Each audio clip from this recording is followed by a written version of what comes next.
Nous faisons face à une tentative de coup d'État planétaire, réalisée par des intérêts mafieux avec la complicité de nos gouvernements qui réalisent désormais des crimes d'État contre la démocratie et contre la population.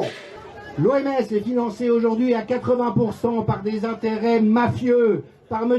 Gates, par la Fondation Rockefeller, par Soros, qui sont des psychopathes et des ennemis du genre humain, et qui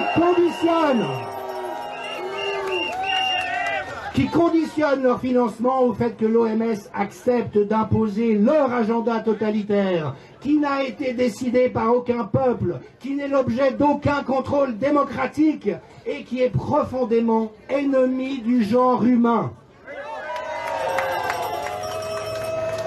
L'OMS est en train d'imposer un agenda de légalisation de la pédocriminalité à travers le pseudo-programme des droits sexuels. Et je sais par expérience que quand nous disons cela, la plupart des gens ne peuvent pas le croire. Et en fait, la difficulté à laquelle nous sommes confrontés, c'est que c'est trop gros pour que les gens puissent l'imaginer. Ce qui se déroule est d'une gravité telle que l'immense majorité des gens, mais comme c'était le cas de nos populations en 1939 ou 1938, ne peuvent pas imaginer la réalité de ce à quoi nous sommes confrontés. Et c'est à nous de les mettre en échec.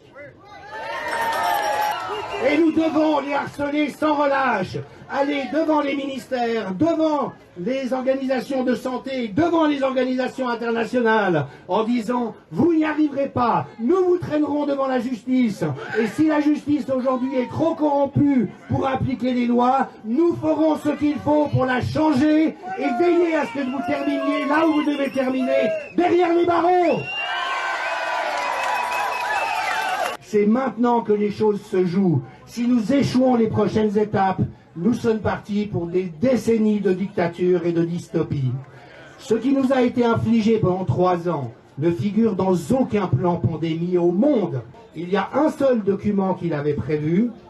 Il émane de la Fondation Rockefeller en 2010. C'est un scénario dystopique de soumission totale de la population. L'OMS n'est plus qu'une maison de passe où des apparatchiks véreux se sont vendus à des intérêts crapuleux.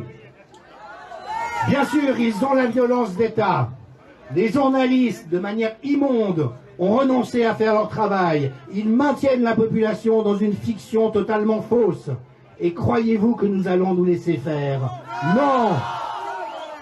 Un sage, il y a quelques millénaires, a dit « Les pierres elles-mêmes crieront ». Nous crierons et nous ferons crier la nature et la terre entière au service de l'humanité pour mettre ces crapules en échec, et nous y arriverons.